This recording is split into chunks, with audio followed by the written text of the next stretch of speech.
ये प्यार भी कैसन चीज है, कब हो जाला पता ही ना चले। प्यार के एक झलक पावेला प्रेमी अपना जान पर आ जाला। कि तू मानो या ना मानो मगर हकीकत है, कि तू मानो या ना मानो मगर हकीकत है। इस घर इंसान की जरूरत है।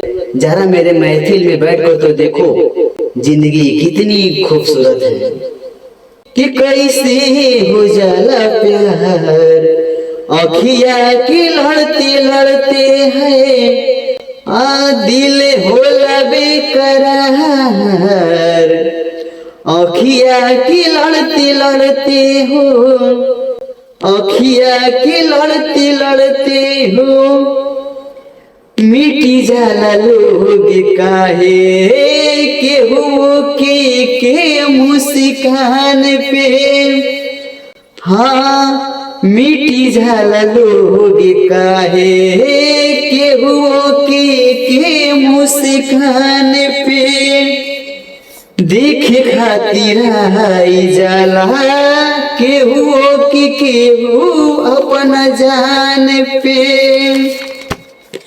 हाँ जिंदगी उजाला अखिया की लड़ते लड़ते हो, अखिया के लड़ते लड़ते हो। केहू आनी जाने हो के बनी जाला कैसे अब जाने रे। कि केहू आनी जाने हो के बनी जाला कैसे अब जाने रे। कबहू न देखल सुनल होई जाला दिल के मेहमान रे। रहे हरदम इंतजार अखिया की लड़ते लड़ते है, अखिया की लड़ते लड़ते हो। कैसे हो जाला प्यार अखिया की लड़ते लड़ते हो, अखिया की लड़ते लड़ते है। भागी जाला लोग काहे घरवा दुआर सब छोड़ के।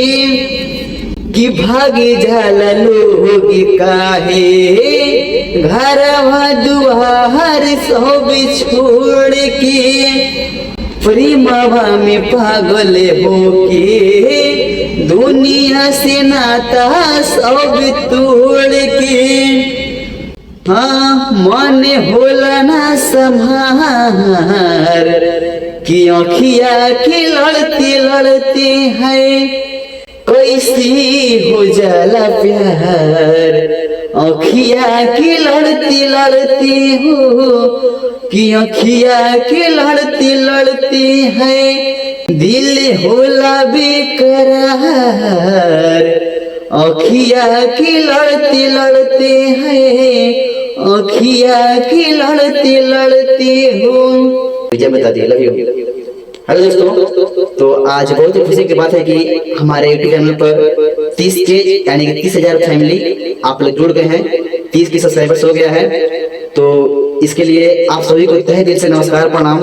आप सबको मैं कैसे शुक्रिया अदा करूं कि जितना भी करे उतना भी कम है। आप सबको दिल से प्रणाम, दिल से नमस्कार। आप सब मेरे दिल में बसे हैं। आप सब इतना प्यार से बात दिए उसके लिए बहुत बहुत धन्यवाद, बहुत बहुत थैंक यू। आप सबका मैं दिल से आभारी हूँ कि आप सबने मिलकर मुझे 30,000 सब्सक्राइबर तक सपोर्ट किया है। तो धन्यवाद इतना साथ देने के लिए।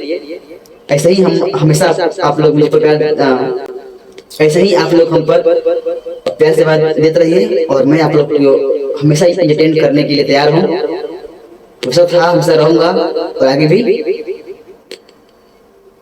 चलिए धन्यवाद, लव यू, थैंक यू।